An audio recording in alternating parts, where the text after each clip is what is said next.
Alrighty, here we're back here on this is the big block, and this is if you recall in the last video, I'll link it in the below, where we discovered after taking the valve covers off on cylinder one push rod was missing altogether and one was just sitting here. So this push rod was just sitting here, this rocker was just pushed off ever so nicely, and this one was missing.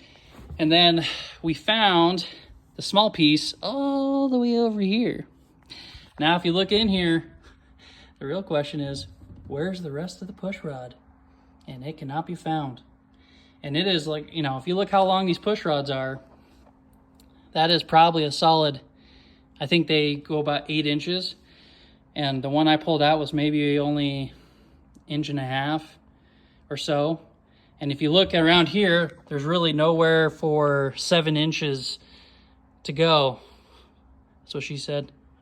But if you just, there's even like if we said, if it come down here, there's just nowhere for it to go. So now we're kind of thinking maybe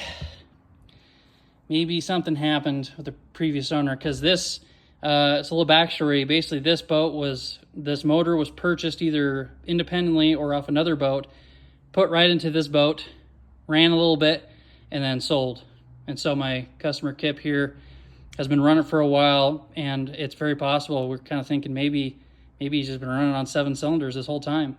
And where basically this entire cylinder, so we're postulating, we're not accusing, you know, it's just hard to know.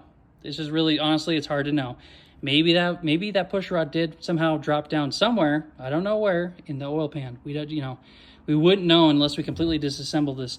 But like I said, the remaining 7 inches of push rod, well, if it broke out and flipped somewhere, it'd be much more likely to stay in its hole, especially, actually, no, I'm just going to say it probably did stay in its hole, because look how far down this hole is right here. That's going to hold the push rod.